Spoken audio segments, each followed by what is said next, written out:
Oh, damn it. G'day, legends.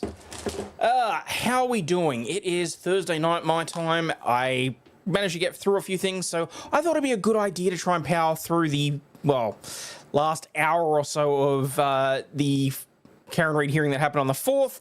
Try and make a head start on the 5th, because I am frickin' behind. Yes, excuse the box.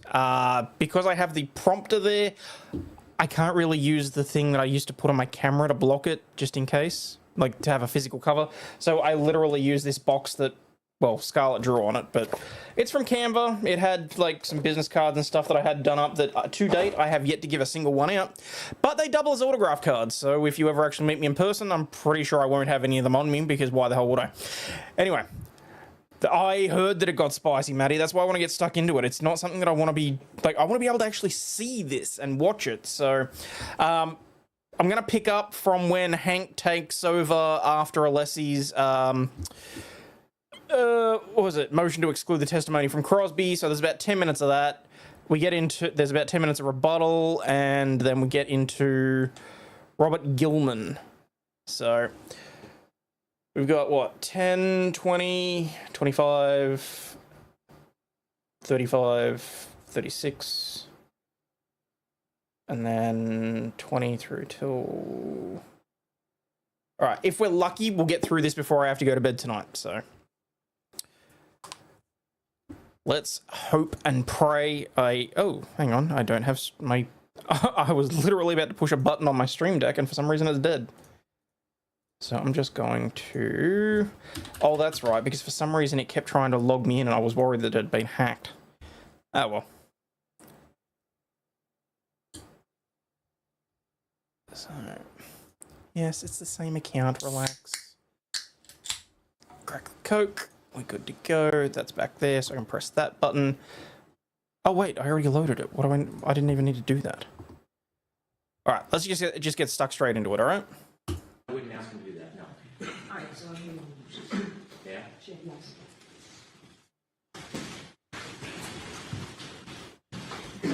What do you got, dipshit? Mr. Alesi tries to point out differences between Dr. Russell and Dr. Crosby, and there's always going to be differences between experts. One difference is that Dr. Crosby has actually testified in state and federal courts regarding dog bites before, where Dr. Russell never had before this case. And so, in preparation for Dr. Russell, we provided not only a CV, a history of education, but also an actual... Stingy report. said when you sneeze and I say, thank you, stop saying, why are you in my car? How did you get here? I'm trying to sleep. Just say thank you. Fair enough, I'll keep that in mind. Also, one thing I noticed on the driving stream on the way home today, Ozbot was physically in chat, but didn't have to say a single damn thing. An actual report of what Dr. Crosby did, the methodology explaining his analysis, his examination of Chloe, and his testing. And that was provided to the defense prior to any testimony that he will have on the stand. When we look at the summary that's provided, Dr. Crosby has testified in numerous cases before. So those courts seem to disagree with Mr. Alesi's opinion. In addition, Dr. Crosby... It wasn't Alessi's opinion. Bev's the one that set the standard for her own courtroom. That's some bullshit. She's the one that said that if you're going to be opining on the injuries, that you have to be an MD. She's the one that said it.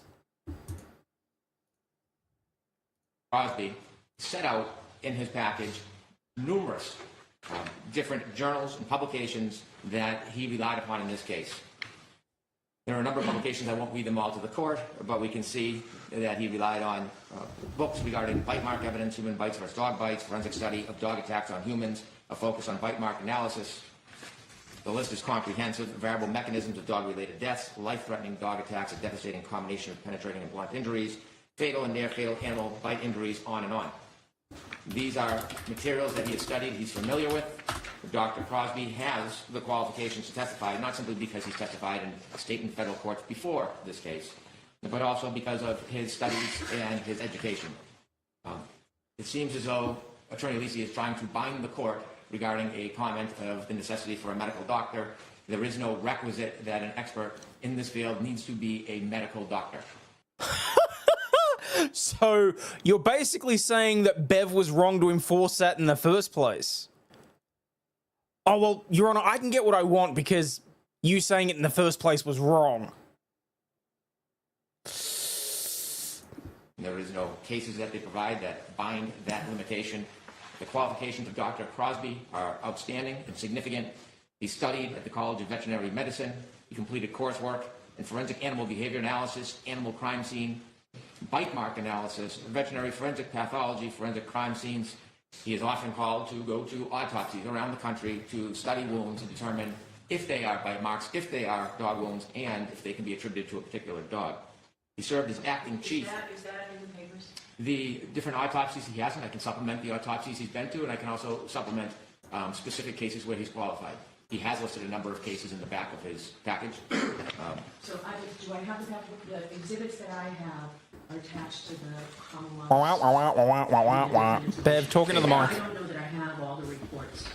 Exhibit 1 has Dr. Crosby's report that has all this information in it. Okay. And as I mentioned on a previous date, Dr. Crosby actually went and examined Chloe. And when he did that, he verified that it was in fact Chloe. He did mold. But how did he verify it, and how are we supposed to believe him? Are we supposed to just take his word for it? Like, don't get me wrong, he probably did. But that still doesn't meet the evidentiary burden. For lack of a better term, what is the chain of custody from the dog's teeth to these molds, to these reports being used and made? There is none. None of this is included in any of his reports, allegedly. None of this is brought about by, oh, I don't know, a chain of custody, so it shouldn't be admissible. Chloe, and there was a subsequent report regarding those molds, which clearly demonstrate that the distance in those wounds are not anywhere near consistent with Chloe's spacing in his teeth. So sort of as an aside, based on what Mr. Leslie argued, the verification that it was in fact Chloe, has the Commonwealth provided that information to the defense? We have, and we can provide that as a supplement to the court, the verification of Chloe, and we can also provide to the court the... If you can provide it, why have you not? That should have been turned over in discovery.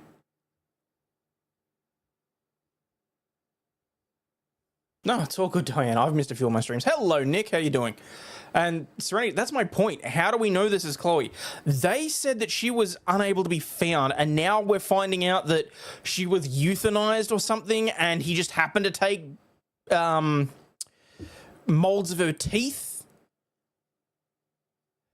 Yeah, Nick, my the stream where I was covering it sort of died, so I'm trying to power through this hour at 1.25 speed. Bite mold analysis report. I gather that today was quite spicy, and I want to get to it. Here, I have the photographs. That's part of the original report, but then he actually took a mold of Chloe's jaw and teeth, and then I asked him to supplement a report regarding the mold. And that's been provided to the defense? It has, but it's not been provided in this package, so I can provide that to the court. So I'll supplement those two different items for the court's reference. In addition to his experience, he was Chief of Animal Care Protective Services in the City of Jacksonville. He had oversight and approval of criminal investigations. He trained staff in dog bite and dangerous dog investigations. He served as the Animal Control Division Manager for Bay County, Florida from February 2008 to 2010. He has training and experience, including certifications in humane euthanasia of animals, legal restrictions of methods and reasons for euthanasia. He's investigated numerous complaints of dog Out and About with Diane behavior. sent a super sticker. Oh, thank you very much for that, Out and About with Diane. Hugely appreciate that. Oh, and I do love the Shebas. I really do love those stickers, so thank you very much for that. Nothing that he's saying right now has any real value, which is really irritating. He's published. I had shown the book to Dr. Russell when she was cross-examined. He has a number of engagements where he teaches. Dr. Crosby is well recognized in the field. He has employment in other projects other than his business. It includes... All I'm saying is that I know particular farmers that are quite well recognized and outstanding in their field, so doesn't really mean that they know what they're talking about. Includes research associate Canine Brain Project, 2023 to current. It's associated with Harvard University. Duties include the investigation and documentation of dog bite and related human fatalities. Also, Division Management Consultant for Animal Care and Protective Services, City of Jacksonville in 2016. He is a professional dog trainer, behavioral consultant, He has provided expert witness testimony in cases of dog bite, dog attack, dog-related fatalities. Now, in Dr. Crosby's report, he outlines his methodology, and you can see it is specific, it is detailed, it is consistent. And so when we compare, I'll refrain from getting into too much of a comparison, when we see the actual study of dog bites, we see something different in Dr. Crosby's report. They're not unsupported claims that change from time to time. You can see that there are the pictures of Mr. O'Keefe's arm, and we can see the band in which he used to measure. You can see multiple pictures of Chloe's jaw, mouth, teeth, canines, incisors. Allegedly Chloe's. Allegedly. And then you can see that he has measured the distance of all of those teeth, specifically. And then in his methodology, he outlines each group of lesions, specifically lesion group 1, lesion group 2. And then he goes into an analysis of the different groups of lesions. He explains why they are wholly inconsistent with both a dog bite and any animal bite. And he also describes and explains that the distance between the wounds are totally dissimilar to Chloe's mouth. He does look, as Mr. Alisi suggested, at other support, such as DNA. And in fact, he embraces other support. In this case, there is no canine DNA, significant to Dr. Crosby because in virtually every case, he finds canine DNA. So he does look to alternative sources. And mindful, there was pig DNA found. So it wasn't as if the sample was obliterated or destroyed and there was no materials available for testing. It's just the unfortunate consequence that there is no animal DNA. And so while there are different methods, it's a good point. Some of the things that Attorney Alisi spoke Not about, only do they change year to year, not dog biting, his methodology is set out very clearly on how he came to these determinations, what he did in his study. He actually engaged in an investigation in this case before providing his opinions. So Dr. Crosby is well qualified. He has been accepted in state and federal courts before this case. He did a thorough examination. He has ample support for his training and experience. And his opinions are soundly based, not on hypothetical or rhetoric, but on the facts, on the details in this case. He has never changed his position from one event to another. I just don't believe that that's true. The same in this report, has not wavered, and he is highly qualified to appear in this case in rebuttal if necessary, if Dr. Russell is to take the stand and provide some or any of the opinions that she provided before. All right, so just to be clear, the Commonwealth does not intend, if I permit the testimony, does not intend to call him a new case in chief? Absolutely not. Okay. All right, Mr. Alessi, any follow-up? Thank you, Your Honor. Thank you.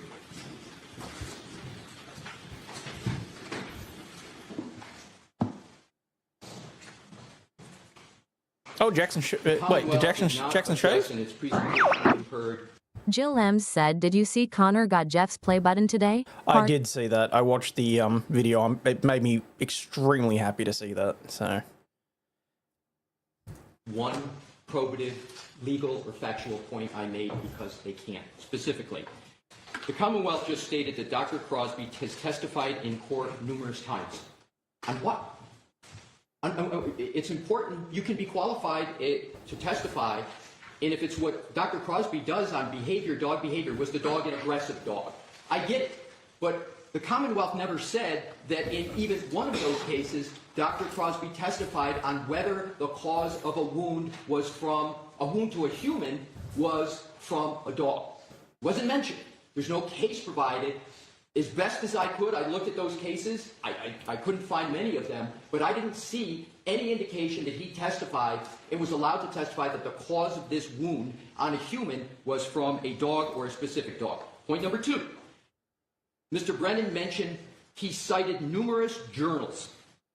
Your Honor, I would ask the court to take a look at his report. There is now... Hold on, so that's Exhibit 1? Yes, exactly. Just give me a minute. Just put it back here.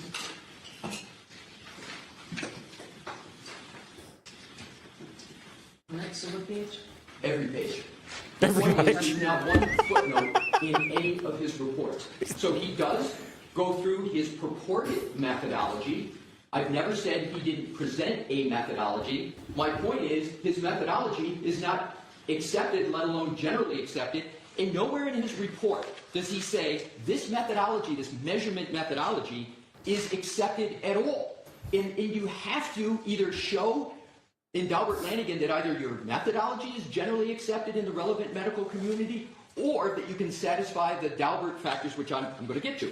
But Mr. Brennan said he cites to numerous journals. Your Honor, this is what Mr. Brennan has to be referring to. If Your Honor would please turn to the end of the report. This starts on NDAO 1400, very much toward the back.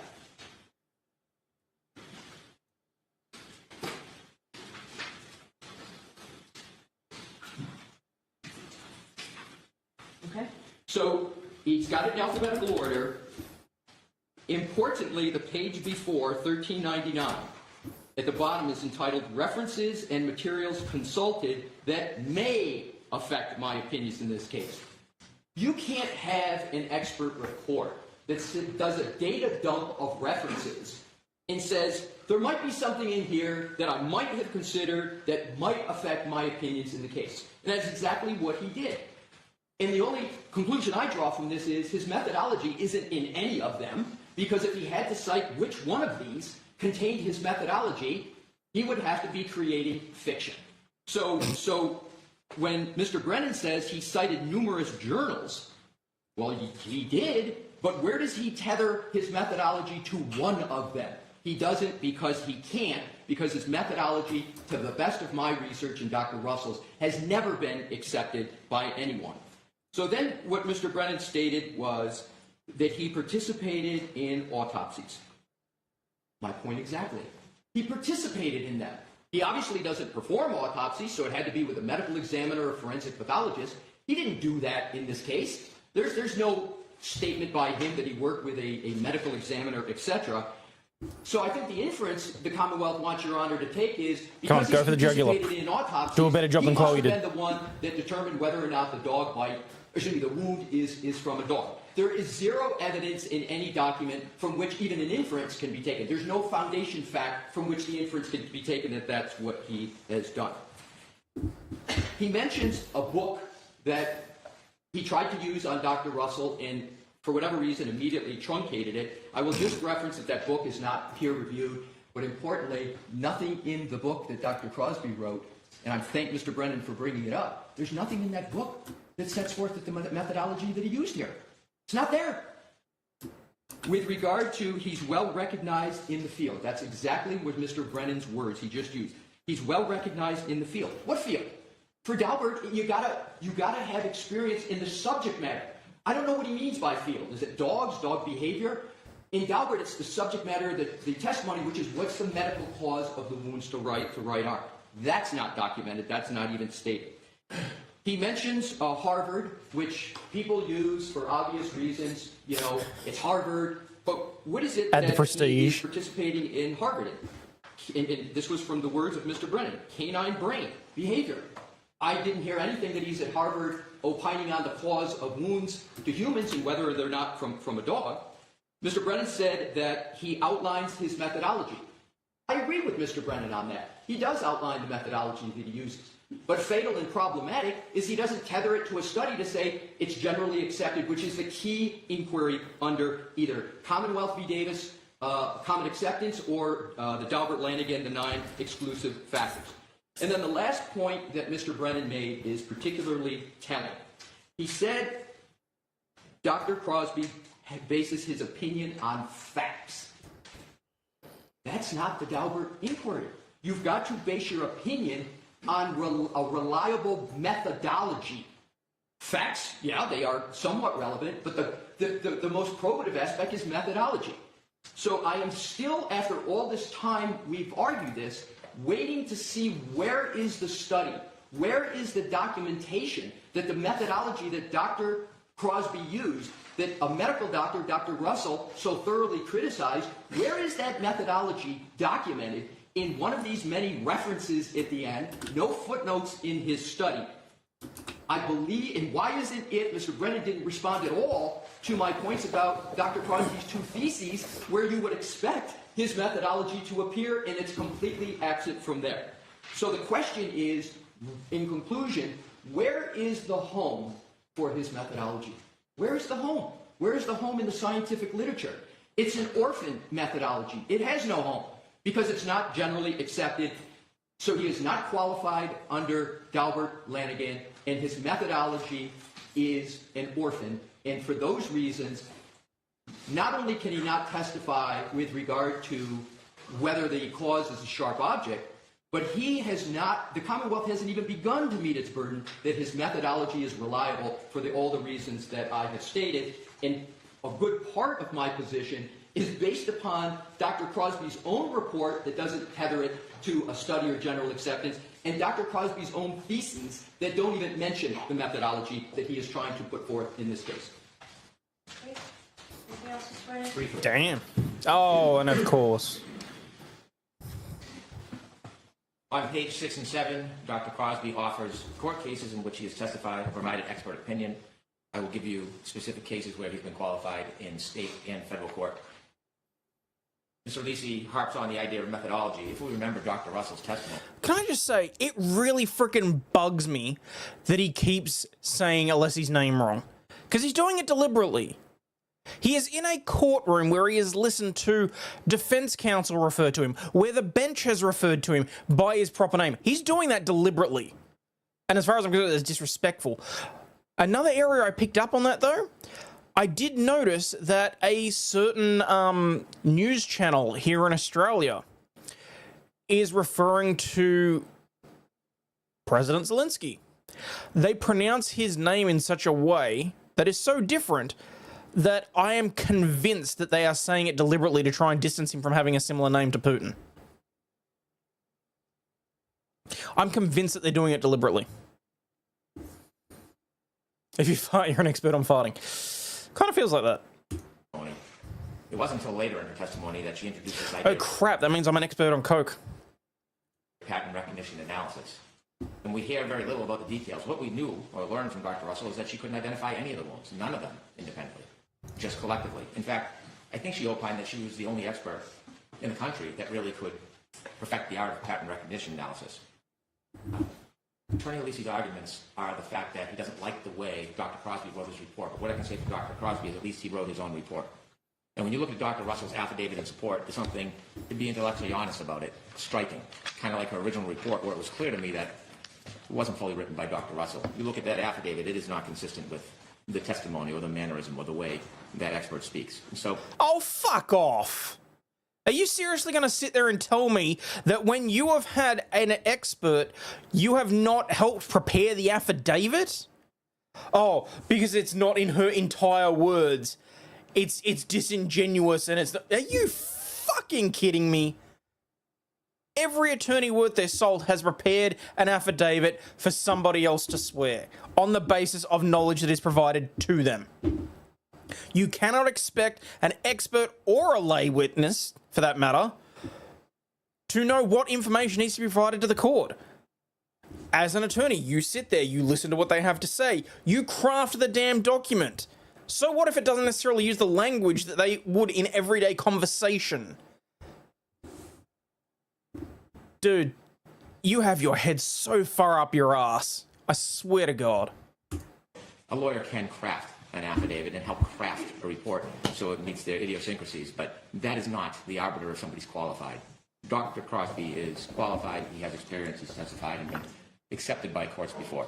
Thank you. Okay, so before we move on to the next motion was, it was filed after the other motions that we finished here. It was filed on February 21st, I believe. Defense motion to exclude, February 21st. Defense motion. I'm assuming that it was someone that was over her sighing, but whoever turned her mic off, can you just turn it back on? It's so much more annoying having to strain to listen to her. To exclude certain testimony of Commonwealth witness Robert Gilman. Yeah, I know the rants are part of the reason why people watch, but I did say to Aussie Insider that I'd try and be a little more eloquent for when she does like clips. So I don't have an opposition from the Commonwealth. I don't know if you wrote one, if you planned on writing one, or if you just wanted to go forward, and also whether you're prepared to go forward today. We do not have a written opposition, but we are prepared to go forward today. Okay, so I will hear you. Mr. Leslie, this is you again, right? It is, Your Honor. All right, so I'll hear you. And this is paper 515. May it please the court. Mr. Gilman, a meteorologist, is attempting to opine on the hardness of soil conditions at 34 Fairview on January 29th, early morning 2022. He states in what is a certified weather statement, that's quote, certified weather statement, many things, and we don't challenge his statements about what the temperature was and precipitation, but what we do. How the fuck does a meteorologist, a weatherman, determine how hard soil's going to be? Shouldn't that be like a geologist or wait, geology's rocks, isn't it? I don't know, like someone that studies soil be the one to do that? What the absolute flying hell is this shit? Do challenge is his opinion with regard to the hardness of the ground. With regard to his qualifications, his qualification to opine on the hardness of the ground. He is not a geologist. So it is geologist. He's not a geologist, i.e. a soil scientist. There's a specific. Oh my god! No! Are you serious? A soil studier is called a pedologist? Oh no! Oh no! Hydrogeologist, which is a scientific discipline that blends water movement in the subsurface, particularly the soil. He's not a hydrologist, which deals with solely movement of water, whether it's in any kind of media, soil, etc. And he doesn't purport to have any of those qualifications. He doesn't even state that he took courses in college that would have even educated him on soil hardness and the effect of precipitation with regard to the hardness of the ground.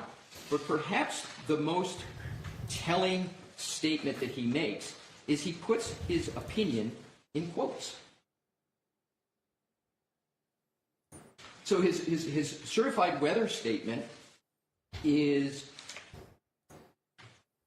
hard as a rock, I believe. I'm looking for it. So I'm sorry, there are a couple of exhibits attached to your affidavit, Mr. Leslie? Yes. So one's exhibit 1, I don't see any. I'm sorry, Your Honor, it's Exhibit 1. Okay. It's his February 3rd, 2025, quote, certified weather statement. Okay. That is it. And at the bottom of it, it's got in the quotes, the Okay, I see it. All right. I don't see anything that says certified weather statement.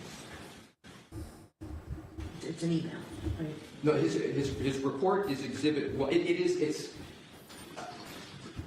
It does state certified, and I'm quoting certified weather statement. Is it NDA 02802 and 803? It is exactly that. Okay. Yes. So Your Honor, he puts his opinion in quotes, which to me is an indication he's speaking in lay terms. I've never seen an expert put an opinion in quotes. And he does not tether that opinion to any methodology. As a matter of fact, Your Honor, and that's the entire basis for what the Commonwealth is proffering is support that, one, he's qualified, and two, that his methodology is reliable, but he doesn't even state what his methodology is that he used to come to that opinion. I've never seen a proffered expert not even state what the methodology is. He doesn't say how he came to that conclusion. So it's the burden, as we know, of the Commonwealth who's offering the witness to demonstrate by a preponderance of the evidence. They don't even have evidence, let alone a preponderance of the evidence. They don't state a methodology, and they put the key opinion, the only opinion, in quotes. And, Your Honor, there is a deep and, typical of science, complex way to determine hardness of ground. And he doesn't even begin to discuss that whole science. And Your Honor may recall in previous Delbert Lanigan hearings, I cited to the Goodman case, the Pasteur case, and the courts in Massachusetts have said, in addition to going through making sure you've got a methodology, the court can also use it's the words of the court's common sense. So in addition to all the defects that I just covered, Has anybody ever, all of us have heard a meteorologist in many different fora, most prominently on TV, talk. And what do they talk about? They talk about the weather, the forecast of the weather. What is the weather? We all know what it is. I've never heard a meteorologist say, today is going to be 22 degrees below freezing, there's going to be precipitation, and the ground is going to be hard as a rock. Never heard it. Because that's not what meteorologists do. So I believe in terms of common sense, in addition to the other arguments, I think common sense just tells one that this is not the kin of meteorologists. And interestingly, the Commonwealth doesn't cite and document one instance where Mr. Gilman has previously opined on the hardness of the ground. Not one. So in conclusion, Your Honor, he's not qualified in this area. He's never given opinions on it before, and he is doesn't even irrelevant. State a methodology to come to the opinion, let alone show that if he had a methodology, it's reliable. He puts the opinion in quotes. I think the only reasonable conclusion from that is he's using layman like an idiom, a term that people just use. You know, his head's as hard as a rock, whatever. But that's not science. And in order to give an opinion to the jury, the whole purpose of general acceptance, the whole purpose of Daubert, is it has to be based in science, and it has to be the methodology. There's none stated, and for that reason, and the others I've mentioned, Your Honor, Mr. Gilman, the meteorologist, should never reach a jury to talk about hardness of the ground. Thank you. Mr. Brennan, the first question, do you intend to call this witness in your case in chief or for rebuttal? I do. Case in chief. I'll hear you. Thank you.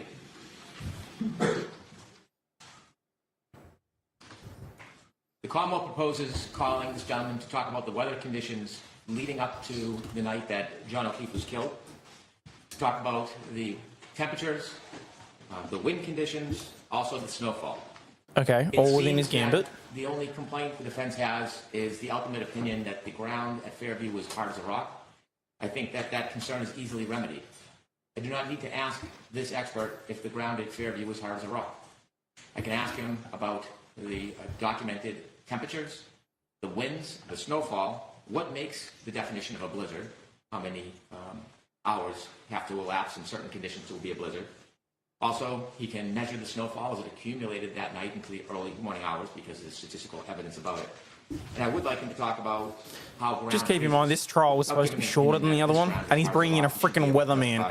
That over a period of time, the frost below freezes the ground. I don't need or would not ask Mr. Gilman to talk about the ground hard as a rock. We have a handful of first responders who will give lay opinions with common sense that the ground was hard as a rock, and state police who excavated can testify to that very thing. So Mr. Gilman does not need to offer that opinion. If that's the only thing offending the defense, I think we can resolve the issue. Okay. Will you say that, Mr. Lessing?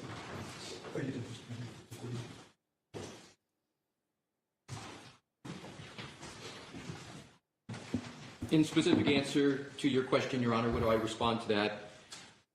I think the Commonwealth very much recognizes the shortcomings that I mentioned. But its proposal to have a meteorologist talk about how ground freezes is still very much problematic because, just by way of example, how a ground, whether it's frozen or not, and how it freezes, I will give, Your Honor, citations to scientific studies that address and techniques as to how one has to do that. Benjamin J.G., 2005, freeze-thaw effects on penetrometer resistance and shear strength of... Why don't you put those in writing? Was that just a Google search? I saw that you had it on your... Actually, Your Honor, the answer is no, it's not a Google search. I actually consulted with the former head of the National Academy of Science on geology, Dr. Donald Siegel, who told me and gave how it is that one determines whether or not ground is even frozen. Okay, so that would be helpful to me. Is there any objection to the Commonwealth to me getting that? Not at all. No. Happy to provide it, Your Honor.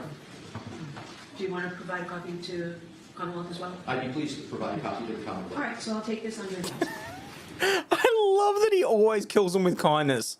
Like, he is honestly brilliant that way.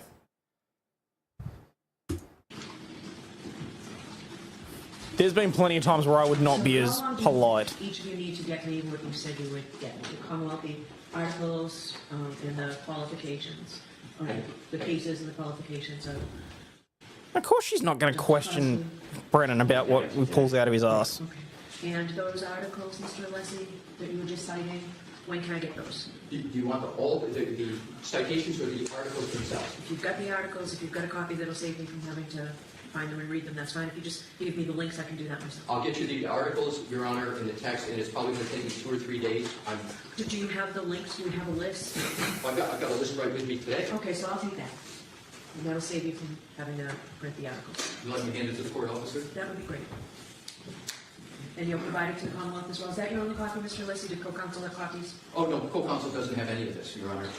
Okay. I just need to black out something here that... Sure. You don't have to do it right now. Do it before you leave. I'll do it before I leave, Your Honor. Now they're there, we'll see to it. Jim, can you get a copy made for everybody? Thank you. All right, so now, because we're doing them in the order they came in, Commonwealth's motion to impose sanctions. This involves a transcript that I've read. I've listened to the actual recording. Maybe it makes sense to take a 15, 20-minute recess. Now, does that make sense to everyone? Okay. All right, good morning. Liz, is the Commonwealth going to play portions of this or not? The flash drive has been impounded because I understand the nature of it. Is it all, are you referencing just the transcript? Actually, let me see. Oh, so Jackson didn't show. Brennan, I will hear you on this motion. Thank you. All right, hang on. You know what? No, I'm just going to let Spanky go.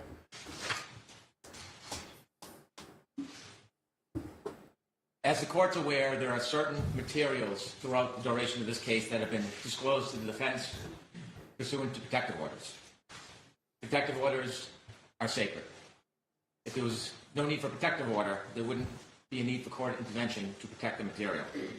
When an attorney violates Mass Rule of Criminal Procedure 48, the court can impose sanctions. Oh, here we go. In this instance, that was the genesis for this motion, there was recently provided materials that the court ordered the defense not to disclose to the public. Those materials, which is some of very important materials. In the reciprocal discovery motion, the defense put the materials into the public domain despite the court's protective order. Now, it's important for the court to determine the nature of that violation because the ability of the court to sanction is broad and wide. There have been other violations, but at this point, a month before trial, given the history of this case, it is important to make sure that these type of violations don't happen again. What stands out to me in the reciprocal discovery motion that the defense used as a vehicle to disseminate this information to the public is that they create an argument suggesting why it is important to include this information. In the memorandum, page 9, what they suggest to the court is because the trooper did not want to watch the closing, it implied that he had been following the entire trial. There's absolutely no reasonable interpretation whatsoever that because a witness, like any other witness who was not bound by a sequestration order at the time of closing, didn't want to watch a closing, there is no good faith basis whatsoever that that witness watch other parts of trial. It is an empty shell to make that suggestion, which then gives them the tunnel to put this information into the public. And when you look at the nature of the information, it's obvious why the defense wants this information to the public. It's part of the consistent public relations campaign they have sought. It is a month before trial, and rather than discuss the facts and litigate the facts in front of the jury, it is a deliberate, ongoing, strategic investment. I just realized I can't take this. Oh. What is with the leopard print tie? Like, I was sitting here trying to pay attention to what was coming out of this guy's mouth, and the first thing I noticed was, okay, grey pinstripe suit, yeah, sure, blue checkered shirt. What the I know I'm supposed to be paying attention to the substance of his arguments. I know I am. And he's making serious allegations here against the defense about disseminating protected information. So this is important. And I'm guessing this might be part of what I saw from a clip earlier today about Jackson going off, although I think that was actually from today. It clashes very badly. That's it. I mean, occasionally you can get away with the pinstripe and the checker. This tells me either his girlfriend slash boyfriend slash wife slash husband slash butt buddy doesn't love him enough to tell him, hey, don't walk out of the house looking like that. Wait till you see what his remedy suggestion is. Oh, no. Reach the potential jury pool. And it doesn't matter if it's attacking the trial court, the state police, the prosecutor, the prosecutor's office, witnesses. It is saturating the public with sometimes disinformation, parts of information that inevitably is this where he asked for the gag order? Job much more harder. It is unfair to the court. It's unfair to the people of the Commonwealth. It's unfair to the Commonwealth. It's unfair to the prospective jurors. And so, not only is there really not a logical or a reasonable basis to put this information in, but when we look at the nature of the information, it becomes clear. And so we turned over this information 3 times. We did turn it over as a text message and notice of discovery 51. A protective order was issued, docket 416. We produced it, notice of discovery 57. And again, there was a protective order. And then finally, notice of discovery 58 with a protective order. This is just some of the materials. It is beyond dispute that the defense violated that protective order. So in considering sanctions, I ask Your Honor to consider the history of efforts by the defense in this case to disseminate information or to make statements that should not reach a prospective juror before this jury trial starts in less than a month. Now, after they disseminated this information, it wasn't within 24 hours. It was within 24 hours. This was in the local news, the national news, newspapers, online, and it seems that was the very purpose it was spit out into the community. Oh, fuck off. And so, the Commonwealth's position is there needs to be a sanction to stop violations of protective orders and violations of the rules of trying to convince the public before trial about a certain side's position. We've had a history in this case that predated me, docket 111, docket 262, where there have been efforts by the Commonwealth to stop, prevent extrajudicial statements, and despite that, it has not happened. There's never been a sanction by the court imposing an obligation for the defense to stop. Rule 3.6 is clear. A lawyer who's participating or has participated in the investigation or litigation of a matter shall not make an extrajudicial statement that the lawyer knows or reasonably should know will be disseminated by means of public communications and will have a substantial likelihood of materiality prejudicing an adjudicative proceeding in that matter.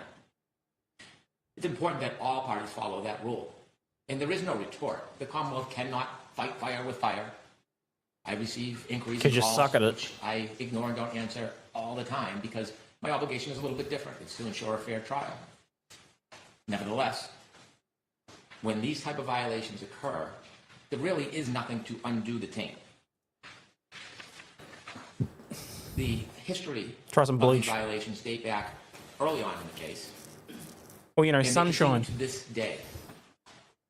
Fox 25, defense is quoted, certainly the Massachusetts State Police is involved. There are people that were in that house that are involved. Brian Albert is involved. Jennifer McCabe is involved. The rest of the folks that were in that house, there's some level of involvement by every one of them. Specifically, 3.6 is particularly concerned about disparaging witnesses, about giving a one-side opinion that may not be based in fact and truth about a witness. It is specifically concerned about the credibility of witnesses.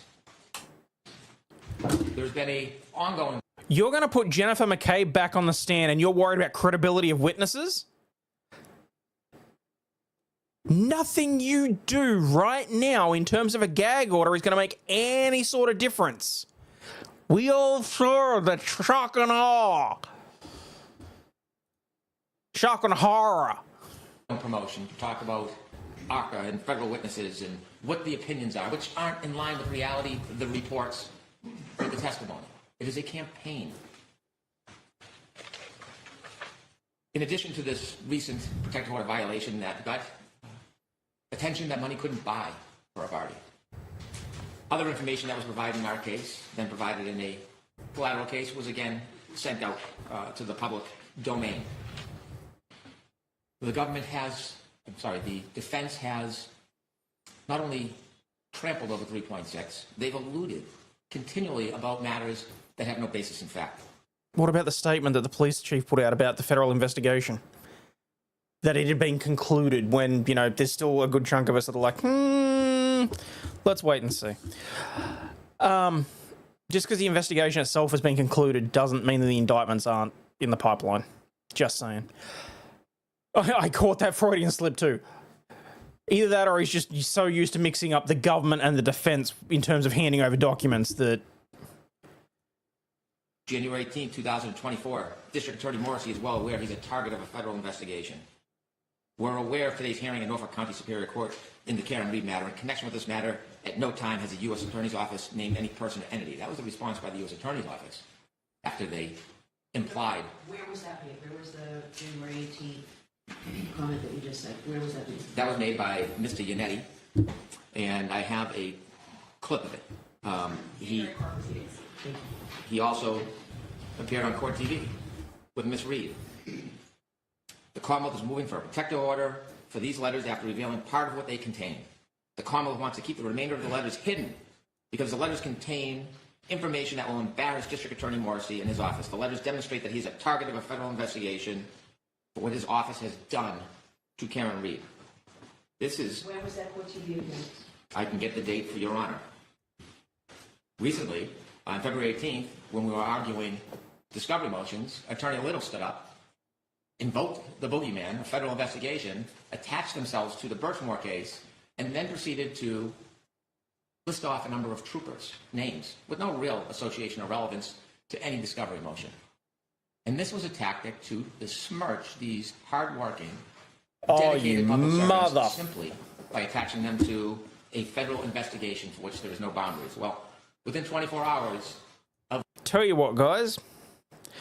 I managed to make it through the next... Oh, it's actually not all that long, surprisingly. If I make it... Hey, I didn't actually swear. I'm not counting as a ding. But if I manage to make it through this without 10 of them, we've got to think of some sort of reward, okay? Of those arguments, the Norfolk County District Attorney's Office was contacted by the United States Attorney's Office.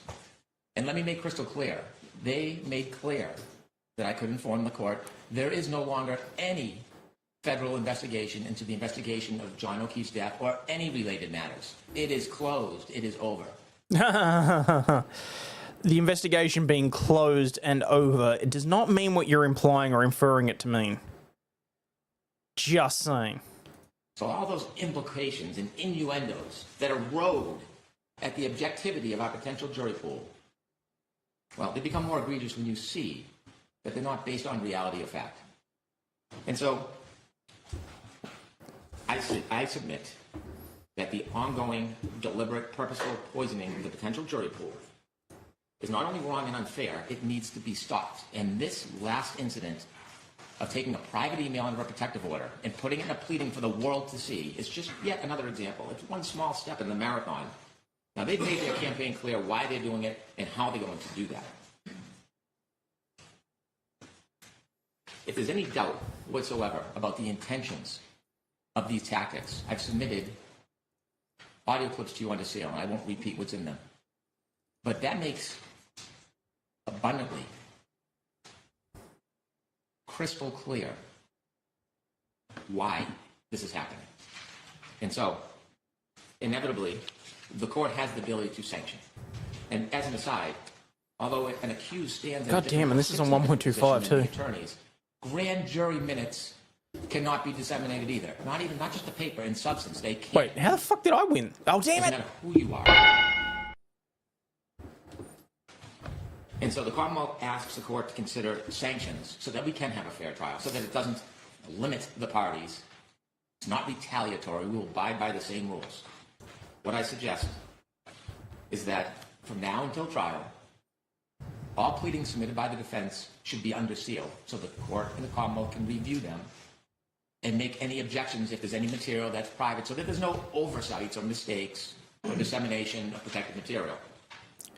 And then if the court and the Commonwealth does not have any objections, then those materials can be provided publicly on the docket. Also, the Commonwealth suggests that the court impose a sanction that the defense must follow Rule 3.6 as the Commonwealth does. No more symposiums on the courthouse stairs. No more interviews with national media.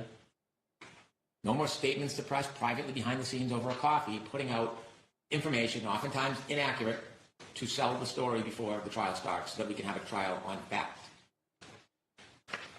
There should be a gag order on all of these attorneys, every single one of them. And the Commonwealth will not speak either. Ms. Reed, I'm not asking for a gag order for it.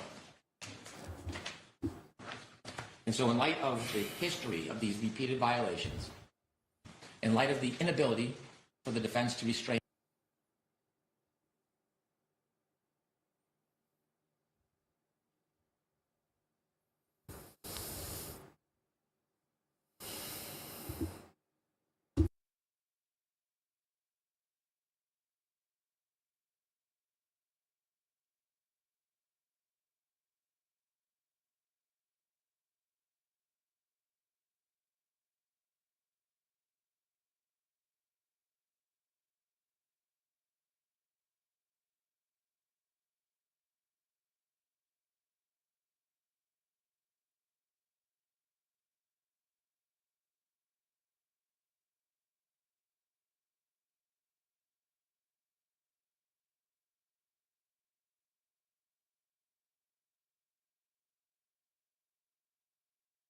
themselves, in light of their purposeful, intentional, and obvious efforts, in order to best try to maintain a fair jury in this case, is to impose those sanctions, and that's what I'm asking for. Thank you. Mr. Nettie, you're arguing as you said? Yes, Your Honor. May we approach, please?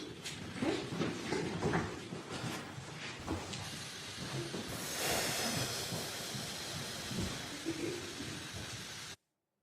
How gutless and inappropriate. Not only does he want to be able to preview the documents that are going to be submitted to the court for filing, because, oh, if we take our time, if we take time for it,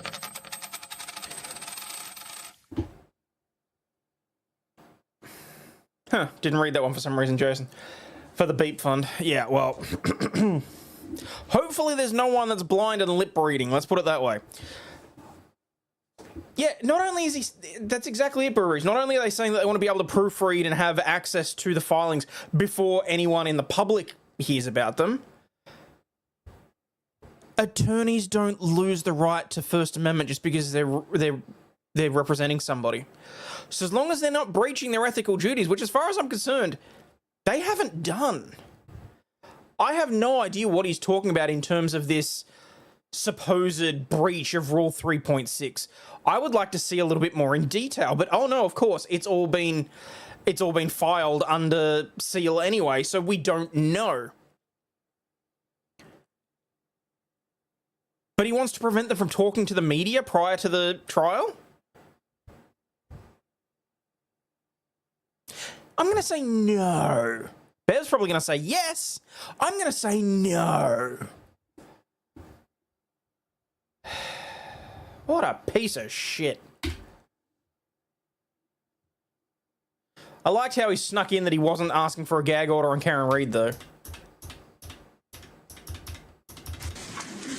And may it please the Court. Your Honor, as I mentioned at sidebar, I intend to make less of an argument here and provide more of an explanation for the content of my motion regarding the reciprocal discovery. And at the outset, as I mentioned in court last week, this was indeed my motion. Mr. Jackson's name is listed first only because I used a template for the signature block, and that's why I'm addressing this today. And regarding the motion itself, I do acknowledge that I did not file a motion for impoundment when it was filed. And to the extent that that lack of impoundment is not congruous with the protective order, it was neither intentional nor willful. It was an oversight, not an attempt to flout any rules of this court. And while I do ask the court to take my word for that, I do also submit that there is evidence to back up that word. Specifically, I would note that one of the examples I cited in the motion deals with the testimony of a juvenile.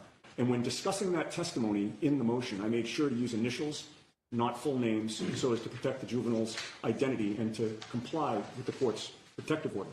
That's evidence that I did. So Yannetti fucked up and didn't make the impoundment motion with the filing, so it was provided completely by the court. They're making bikes based on Crydon and what's the other one? Miradon? Wow, okay. They'll probably look like shit, but it'll be interesting. That's the basis for Brennan trying to slap a gag order on every one of the defendants? Because Yannetti made a mistake? Which, frankly, the court should have been aware of anyway. I mean, sure, it's not on them. But if there's a protective order...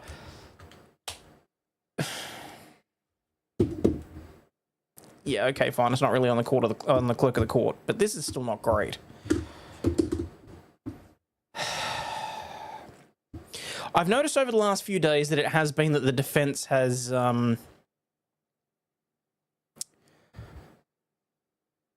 kicked a couple of own goals. Particularly, I mean, it hasn't actually come out yet in terms of the hearings that I've been listening to, so maybe I haven't got to it yet, or maybe I've missed it. But, you know, when was the payment of the invoice actually made in discovery? It sounds like that didn't happen until recently, which, in my opinion, yes, is an own goal, and it does make the defense look a little bit bad. And yeah, Yannetti's fucked up, and he should have known better in this, so... That's literally the text about Proctor watching the trial. Okay. Did not intend to violate the protective order, and that I was mindful of it in that instance. Regarding the communications involved... It was discovered on February 13. I mean, if the payment was made, what, late last year, that's not great. Did not connect that topic to the protective order when I was drafting. I saw an email, Jason, I haven't read it yet. Register with me, it got by me. When I read Mr. Brennan's motion, I went back, looked at the protective order, and then it sure did connect with me. So I immediately called him, and I was transparent with him about what had happened. And so we get to the issue of whether sanctions are appropriate. Dude, didn't you hear Brennan last week? That phone calls between the parties just can't be dealt with, and that everything has to be done in motions, and so it's on the court record and all that sort of stuff? Because you can't trust his ass? And he alleges that he doesn't trust you? So... And I recognize the court's discretion in this regard. With regard to this issue, I believe it is worth underscoring Mr. Brennan's reasons for seeking the protective order in the first place. He listed 3 reasons for the protective order when he filed the motion.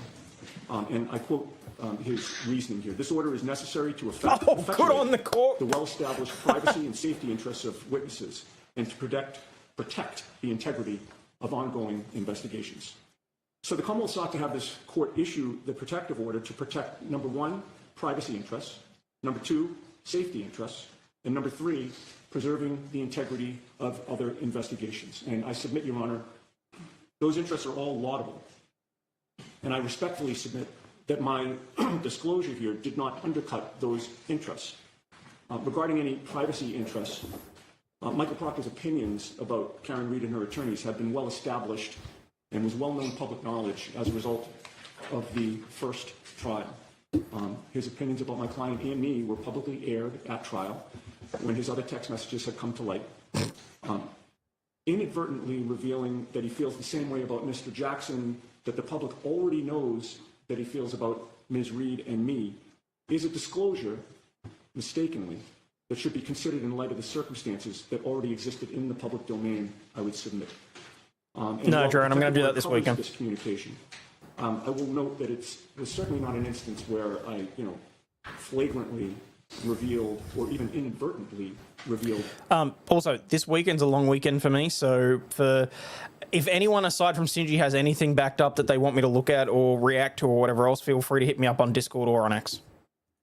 Social security numbers, addresses, dates of birth, private information to that effect.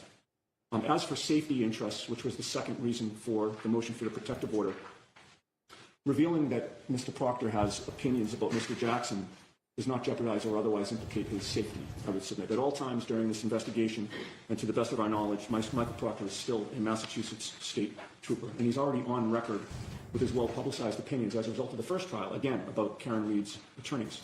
So further information coming to light in this motion that he feels the same way about Mr. Jackson that he does about me does not move the needle, I would suggest, toward jeopardizing his safety at all. And finally, with regard to the third reason for the protective order, I revealed no information about any other pending investigation. In this message, Mr. Proctor was strictly discussing Mr. Jackson. Mr. Jackson does not represent any other individual that Mr. Proctor or the Norfolk DA's office is investigating. He represents Ms. Reed. And so that message from Mr. Proctor was strictly about this investigation and no other. So, in conclusion, Your Honor, I told the court I'd be brief. Protective orders serve important and laudable purposes, and attorneys, including me, need to be diligent in abiding by them. I exercise diligence in abiding by This is a good the mea protective culpa. I'll order. give him this. This communication got by me. The court will obviously determine the matter, and in making that determination, I simply ask that the court consider the interests of the protective order that were laid out by the Commonwealth and discussed by me here, and as well as whether there is a degree of prejudice that would warrant a sanction. Thank you. Do you want to address the disclosure of grand jury minutes? I am prepared to do that. If Mr. Brennan is resting on his written submissions, then I can give my oral argument now. Mr. Brennan, you already argued this, right? I did, and I do have concerns about my ongoing obligations, so perhaps I could have a moment sidebar. Oh, he's worried about his own obligations now. Okay. I call bullshit, but alright. I mean, you've already shown that you don't really think much of your obligation to show candor to the court or anything, but anyway. Oh, I understand, Judge. And I'm Just thanking, want the record to be clear. I understand, and I'm thanking the court for that. Oh, what happened there? What did I miss there?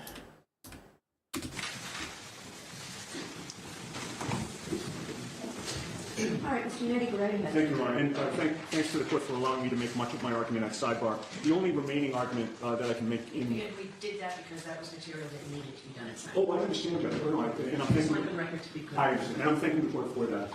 The only other argument that I'd like to make, and this is appropriate to make in public, because there were allegations that I believe, misconduct regarding the existence or non-existence of the federal investigation, specifically directed at Ms. Little. The timeline is important here as well. Mr. Brennan himself was provided and sent a letter on January 30th of 2025. The letter was directed to him specifically. We obviously received a copy of it.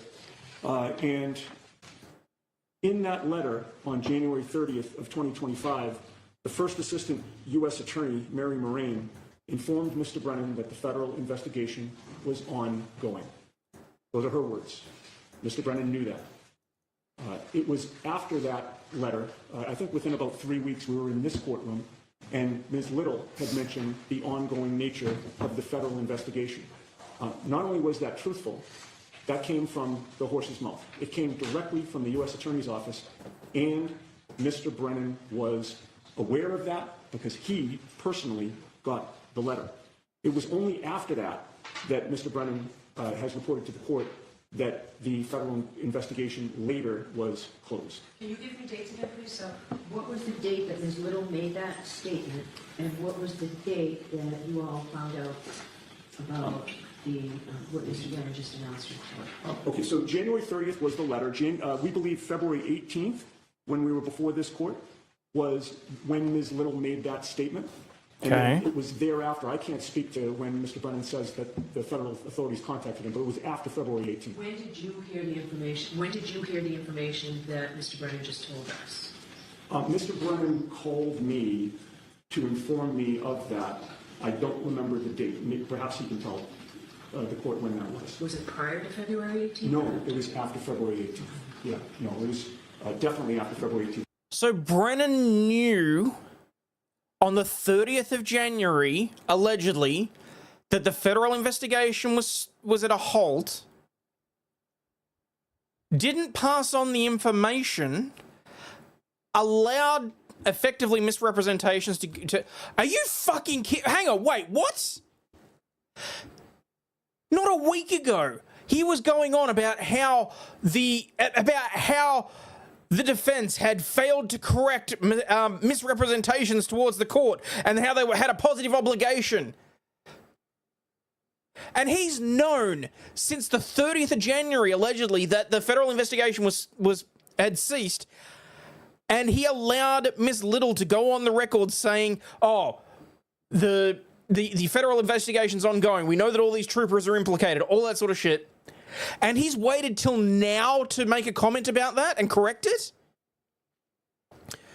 Thereby implying that Miss Little lied to the court because they should have known at the time that the federal investigation had been completed?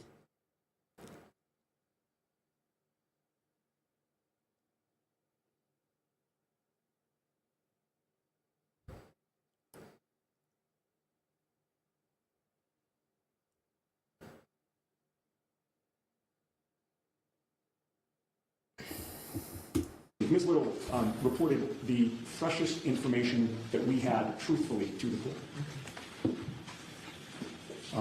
Just in closing, Judge, this was not a boogeyman. The federal investigation existed. It was confirmed to have existed multiple times as late as January 30th, and it's right there in black and white. Oh, okay. So it was confirmed continuing at January 30th.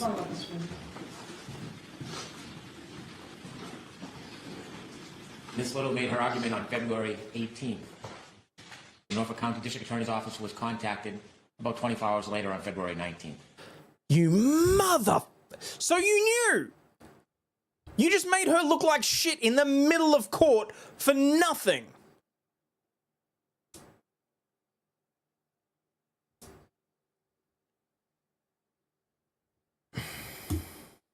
I gave written notice and called Attorney Yannetti on February 26th. You waited a week?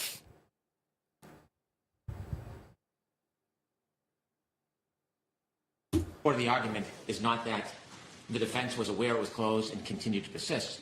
It is insinuating. That's what you implied. Suggesting for years of this amorphous impropriety. It is trying to bootstrap their arguments, claiming, yes, that there's a boogeyman, that something is happening in the federal court, but they can't talk about it, when the reality is now that that case is closed. If I may just briefly respond, Judge. I'd like the court to take particular care when we're talking about extrajudicial statements, not to take into account statements that were made in advocacy in court to Your Honor. The Commonwealth referenced a statement that I had made regarding the federal investigation. That was in a courtroom setting. It was not an extrajudicial statement. Also, under the umbrella of the rules of professional responsibility. Correct. Correct. He was not in the courtroom.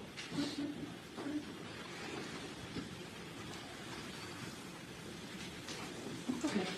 I've got to start keeping a stack of papers here on my desk just so that I can throw them up. There are new motions that were really just filed. And what I'd like to do, I have one that has a response. So it's the motion to amend the scheduling order to give the defendant a little Black Horse, at this point, Spanky makes Flufferboy look like Rambo. bit more time for their motion to Rambo. dismiss and the Commonwealth's opposition. I would like to hear that now. I need to give them a minute. The parties have any problem hearing that motion now? It is a No, Your Honor. It's very brief. motion. All right, so I need 1 minute, Mr. Jackson. Can you wait? You're gonna go tomorrow. The ones from this morning, the new ones? Got the people in it.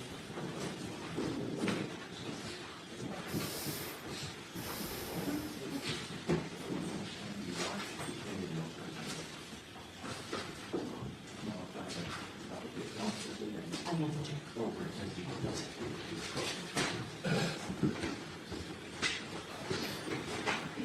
All right, so you're both prepared to argue this motion, right? The motion and the opposition? I'm so sorry. So both sides are prepared to argue this, the motion to amend the court scheduling order? Yes. And the opposition, is the Commonwealth prepared in the opposition? Your Honor, we filed an opposition and just informed defense counsel if they're looking for a date this week if the court's available. I just don't want this to linger because. So I'm happy to do that. The 17th is out. It's way too far away. But I will hear you. I know what I think is a reasonable date, but I will hear you to see if you need more time than what I think is reasonable. I'll agree if they need a few more days without opposition. Given that, may I, Senator Counsel?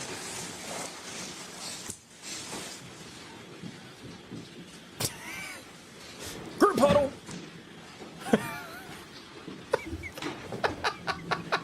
Okay, it's a little bit funny watching that at 1.25 speed. Thank you. Very briefly, and I appreciate Mr. Brennan's accommodation. We received on Friday about 400 pages of new discovery, including most of it is probably not attendant to the motion to dismiss, but there are several reports, I think about 4 reports from Trooper Buchanan, Officer D.G.M. Petro, D.I. capital G.I.A.M. P-I-E-T-R-O, and 2 reports from Lieutenant Tully that are specifically attendant to the issues involved in the motion to dismiss. And then last night we got additional videos, video evidence, both 9 videos of the download process of Sallyport videos, and then about another 15 actual videos. What's the quality of those videos? Are they poor quality? I wish I could tell you. One of them came in, one of the batches came in after I was already asleep last night. I think it came in probably 10 or 11 last night, and I didn't see it until this morning. I've not looked at any of them. Has anyone on the defense team looked at them? I know it's little loose. Your Honor, I briefly looked at them. It took about an hour last night at 9:30 p.m. to download everything. I cannot represent the court. I've gone through the detail. I saw what was there. I'm generally aware there are about 8 videos that were produced of them filming themselves dragging files that cut in and out. There's about, don't quote me on the exact number, I believe approximately 9 videos from the Sallyport garage, maybe 12. I have not watched them in detail. But have you noticed the quality? Is it something you can actually see, or is it blurred in? I think some of them are at least the same ones. Some of them I think are blurry. I haven't watched them all in detail. I can tell you that they have the same file names as some of the ones that are produced. They have different file sizes, but I haven't gone through them in detail. It was 9:30. 9 or 12 new videos from the Sallyport? What?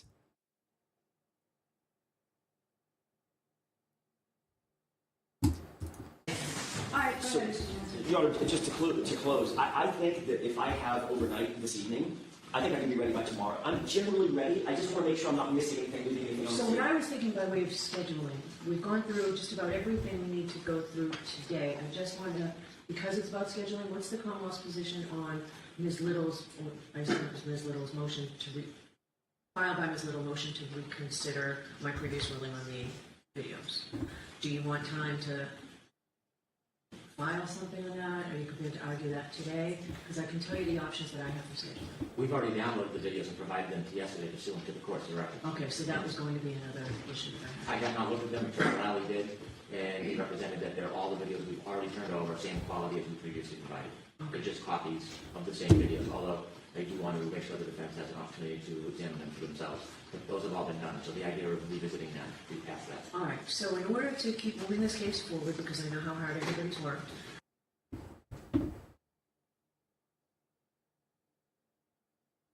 He just said that it was represented to him that all the videos were were ones that had been previously provided, as well as an additional 400 pages of discovery when his certification of compliance was weeks ago. I've already seen shit online over the last day that says that those videos are not the ones that were produced.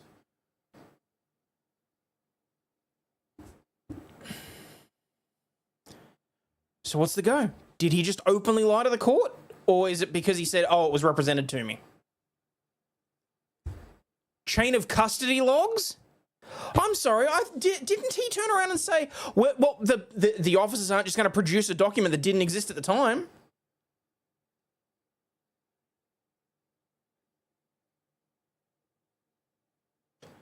No, the date and time above me is more or less so that I know what time it is, really. what I was going to propose, based on my review of this, because I could just say, you know, which of my... See, at least this way you guys know how late it is for me as well. That the defense is going to put in writing. If you're going to supplement this, and I would keep the supplement just limited to the Sallyport video and related evidence, That has to be filed by Thursday with the idea that we will have a hearing on this on Friday. We Okay. have Friday already blocked off. This way here, you can all leave for today, and we'll come back Friday with this. But I'd like it filed no later than 2 o'clock on Thursday, Massachusetts time. We've been getting things coming in later, including something from Mr. Yannetti after 5:30 one night. So we need things filed by that court day. So you can have anything that the defense wants to file by 2 o'clock Thursday, and we'll see you all here for it how long do you think it'll take to argue the motion to dismiss? Your Honor, I would expect my comments, just based on what I have so far, an hour plus, perhaps an hour and 20 minutes, something like that. Okay. Kamala's response, any idea? Of argument time, Your Honor? Yeah. It really depends on what the defense argues, but it typically is less. So if we start at 11, we'll finish Friday? No shit, it's typically less for the response. How does that schedule work? It works for the Commonwealth. I need to ask this one quick question. While he's asking for that, that would mean that we do not have to appear tomorrow. Right, you're in federal court, I want you to be able to just go do that, Thank you. and not have to come back here tomorrow. Yeah. And I'm trying to consolidate this now so you can leave in half a day today, rather than coming back. I'm just trying to make the best use of everybody's time. Much appreciated. Your Honor, 11 o'clock would work. I think I can make my flight. By the time we get done, I can get to you. That's fine. All right, so where do we stand on the motion for reconsideration? It sounds like the files have already been provided and it's done. Your Honor, we still would like to be heard as to that. Obviously, we gave notice that we were seeking a motion for reconsideration on Sunday night. They did the download Monday morning after they received that. There is still metadata, we believe, on the Canon PD drive. I think we're entitled to that. I think the law is clear. I would like to be heard on that issue. Obviously, we can't take back what they did. They have moved the files in by doing that. If that's altered the metadata. No, I know, Lil Pill. I get it. It may be lost, but we'd still Plenty of like to people in the have US as and much Europe that have got no clue, though. information as it relates to those files. So how long does the Commonwealth need, I know this motion is just filed, how long does the Commonwealth need to be prepared for this motion regarding the metadata specifically? I think we'll file a written response.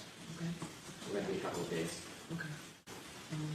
And we have motions on maybe Friday. Yes. I think I'll make a motion in writing, but I think we will hope to have the weekend if the court allows, because with all of these hearings, it's taken away quite a bit of our time.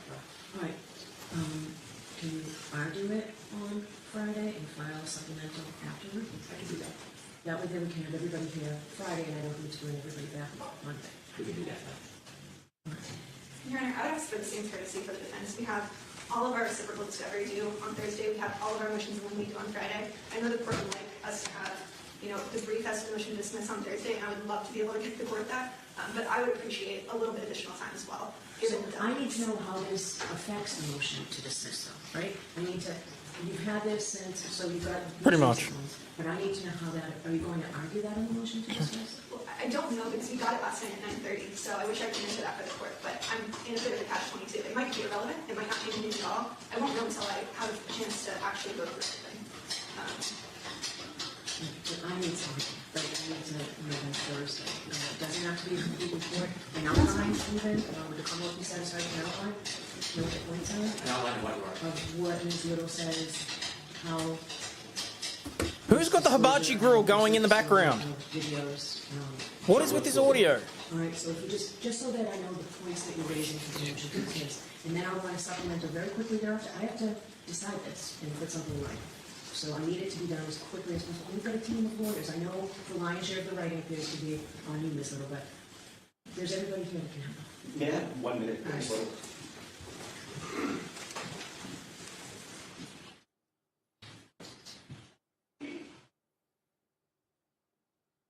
God, Karen must be so pissy just sitting there right now. All this shit knowing she's basically not going to get a fair trial anyway. I take Mr. Riley at his word that the new videos are duplicative of things that we already have, which means it's not going to make any difference whatsoever. Could I ask the court, if it's okay with Mr. Brennan, we can be here tomorrow late morning, right after the federal court proceedings. Let's just argue this tomorrow. I will concede This, what? the motion to dismiss. I think I'm pretty much ready now. I can be ready by tomorrow. I need to add a couple of things about the new reports, but if the videos are videos, then I don't want to wait. I don't want to waste the court's time the rest of the week just to come back and say, okay, well, basically it's the same thing. It's the same argument that I would have made today or tomorrow. So I think we can do it tomorrow if that's okay with the court. Are you? Oh, Alan, don't do that. The argument that Ms. Little says, are you saying now that when Mr. Lally told you that, you accepted and that's fine? I accept his representation is true, and I don't think that we need to file a supplement, which is really where the hang-up is. I don't think we need to. If the videos are videos, we don't need another supplement. All right. Ms. Little doesn't look thrilled.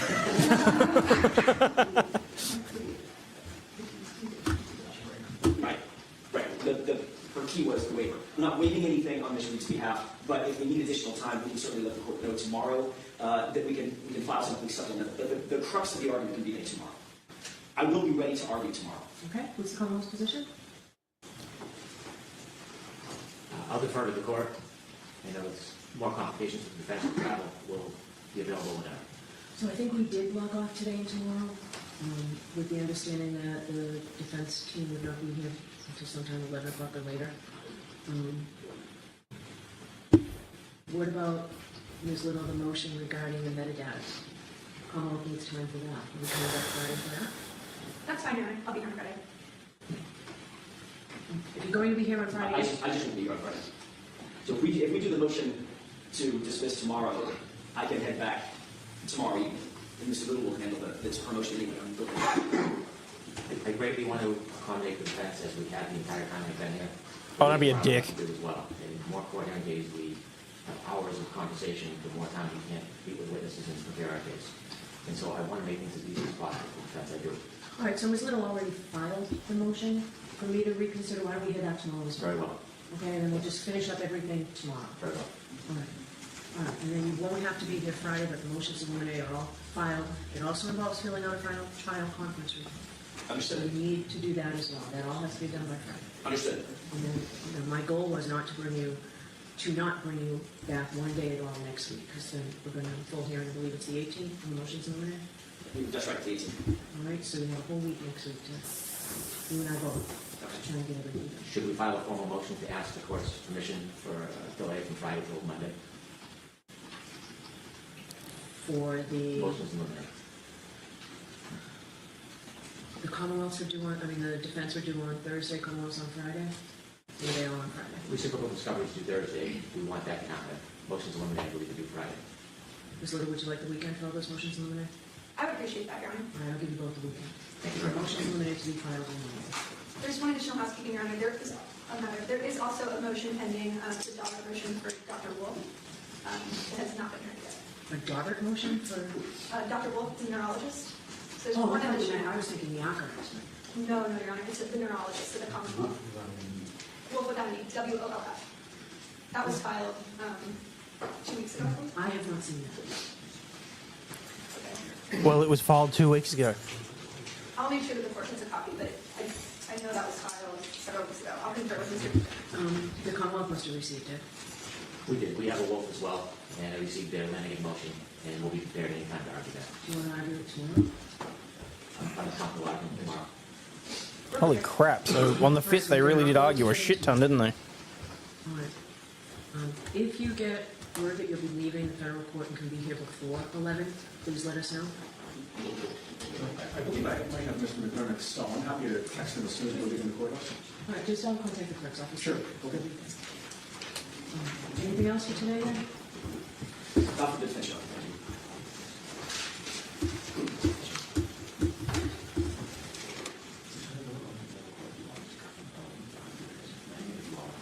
So I'm going to give you all a vote. Why don't you clear a vote since I'll be out to teach? Court call, round, please.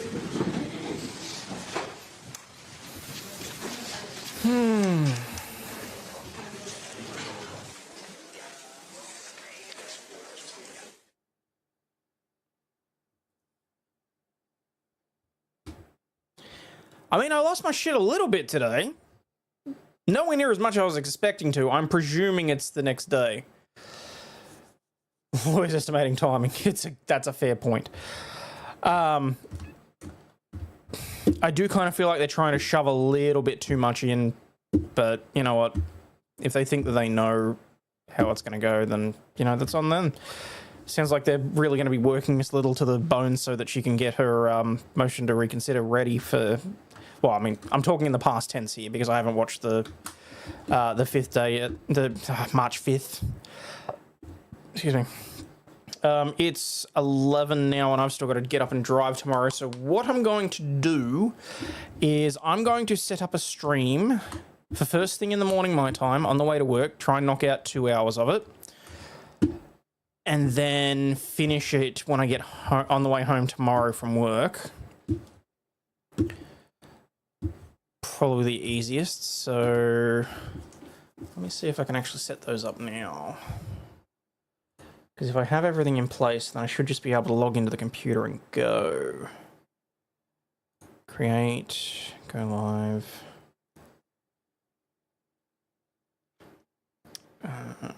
Schedule stream.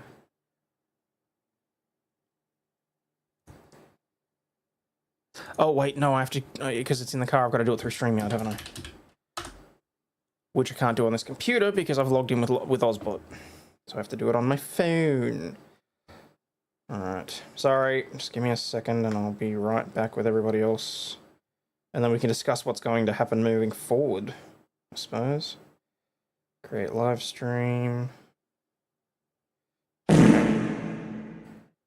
Very mature. Motions hearing. 5 March 2025. I'm going to call it part 1 because there's no way in hell I'm getting through all of it in the morning. Schedule for later. So tomorrow is the 7th. And I'll set that for 8:15 AM my time because that'll give me time to get into the car and get ready. So that's fine.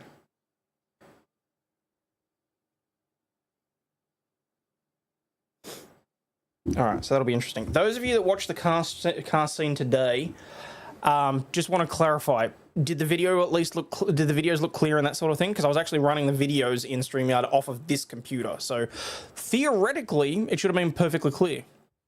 So... I know, I'm terrible at organising shit, okay? I get it. Me bad. Me try be better. What I will do, however, is once this one ends, I'll shunt everybody across so that you can at least set it to notify you or whatever else, because otherwise you will not remember it. And we all know that YouTube sucks when it comes to dealing with me, so... But anyway, I'm going to go and get some sleep. I will see you all in the morning my time in about 9 hours and 15 minutes. But as always, people, please remember you're not a piece of shit. You have value and do contribute to society, especially for being here. But, South Korea just did what? I did see that Connor got Jeff's play button. I think that's fantastic. And props to Ian for all the help that he gave to Connor to get that over the line. And I was very happy to see it, honestly. But, oh, and some of the best news I got today, aside from hearing that, my humidor is officially working. The 2 weeks were up today. I was able to open it up, put the new things in, and it officially has cigars in it. So I'm very happy about that. Lil Pill, it was done on Connor's channel. He did an unboxing. It's Vice Baby? Yeah. South Korean fighter jets did an oopsie. Oh, no. So, anyway, I will see you all tomorrow, or today, depending on your location, but stay healthy, wealthy, and wise, people, and I'll catch you all on the flip side. Where's the button? Where's the button? Why can I never get the buttons right? And again, on your way out, please do me the favor, hit the like and subscribe button if you're so inclined. It costs nothing. It's absolutely free, and we'll be friends forever. Bye now.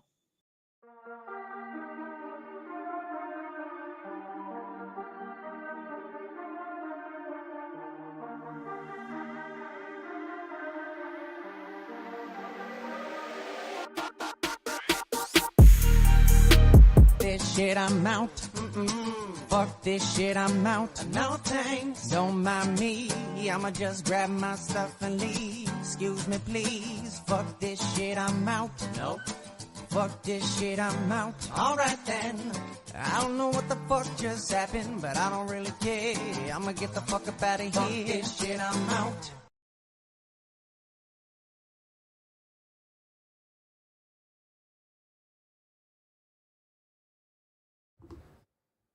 Okay, so that's fine. So that's all set up there.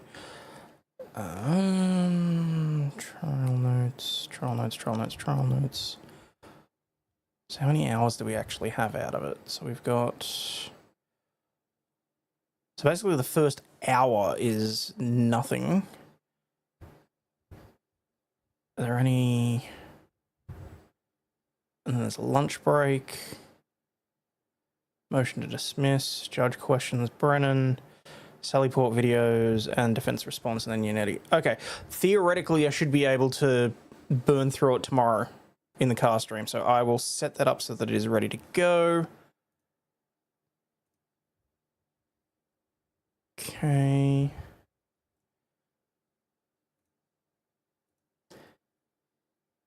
At the Ozbot, present share screen.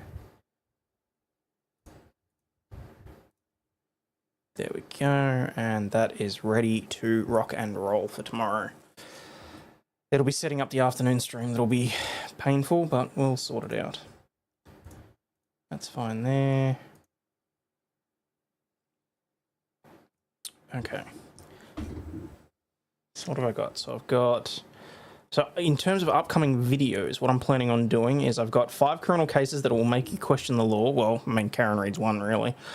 Essential legal advice for everyday solutions, 5 legal lessons from viral courtroom fails, wildest courtroom stories that'll make you laugh, how misguided laws can cost you big time, why you should never mess with an Aussie lawyer, top 3 laws that you didn't know were weird, and from arrest to acquittal, a comprehensive guide to criminal law.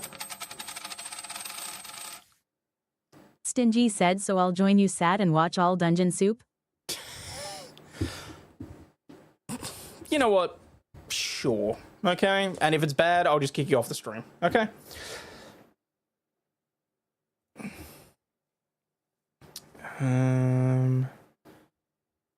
Okay. Because with all this, like, with all the YouTube guru things, everyone says the same thing, that I've got to try and profile you guys and work out why you watch my channel. And in doing so, it's supposed to help me branch out to other channels, which I don't know if it will or won't, but what I basically picture you guys, each and every one of you, is right now you're an amorphous person. I'm not going to bother misgendering anybody, because to me, you are effectively genderless. Although, apparently, according to statistics, at least 60% of you was female. So, I don't know, from like the dick up. You enjoy random news, you watch trials, you watch me to waste your own time and get some enjoyment out of life. You like funny legal cases, you want my legal analysis for some reason. Oh, and someone said it in chat before, hang on. Validate chat's feelings on cases. Do I want to say do I want to say cases and news? I should probably say cases and news stories. Okay, that's fine.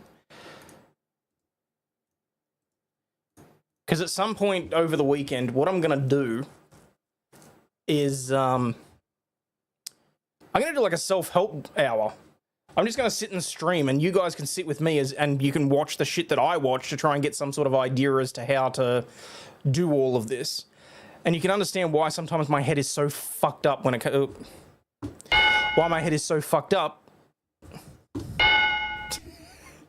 when it comes to what to do and how to make the most out of YouTube. So, someone I'd invite over for a beer or a barbecue. Oh, thank you.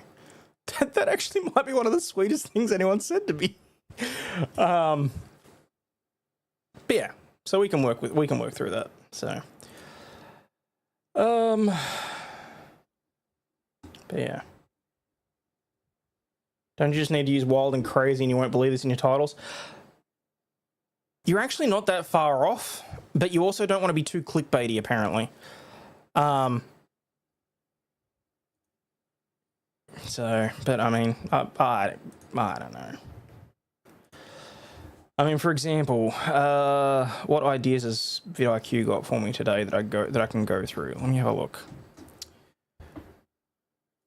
Daily ideas. What happens when the law gets it wrong? Unbelievable moments from bad cop body cams.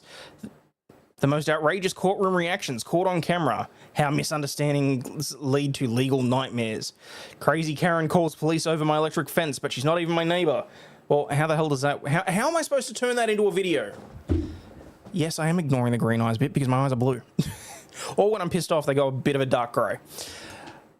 Don't know what it is. Apparently, like, a doctor tried to explain it to me, or an optometrist tried to explain it to me. Apparently something about when my blood pressure spikes, I get extra blood or something that goes through the area or whatever, and it slightly changes the...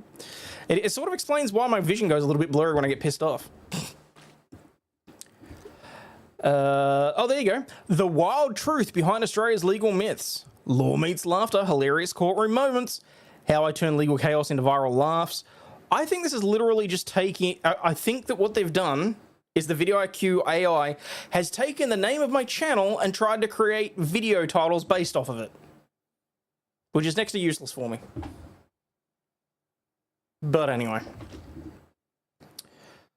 The truth about bad cops that no one talks about. Well, that'd just be like an hour of...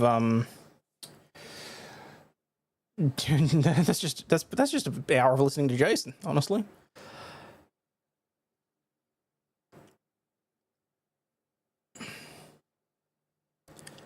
AI videos with HOA stories. I can understand that. I have flashing eyes, and no, I don't think they flash. I think it's just like, apparently it's just a look I get when I'm really like, my blood pressure's spiking because I'm pissed off or something. I honestly don't know because I've never seen it. I've never looked in the mirror when it's happening. So to be honest, I probably shouldn't even take the optometrist at his word. Comeback was going to be, I really need to watch you and not chat. That's all right. All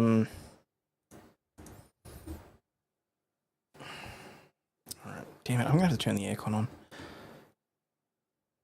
All right. Well, I think you guys have got. I think I've given you a little bit of extra tonight, haven't I? So I like these little like after the fact chats, but then it's like, well, what? I would have saved this for tomorrow for the Friday drive home stream, just to have like even like a members only or whatever, just where I'm just chatting. But A, we've already done one of those this week because the Starlink died, and B, I'm going to be doing the Karen Reid hearing for both streams tomorrow. So I want to make sure that it's I want to make sure that I get through that, honestly. Do a video where chat doesn't all the collateral... Wait, what? Do a video where chat doesn't all the collateral stuff, description, tweets, etc., and just see how it goes. Extra and a threat of stingy. This is true. So, anyway. All right, peeps. Have a good day, evening, night, whatever, and I will see you all when I'm looking at you. Or should I say when you're looking at me. Peace out, peeps.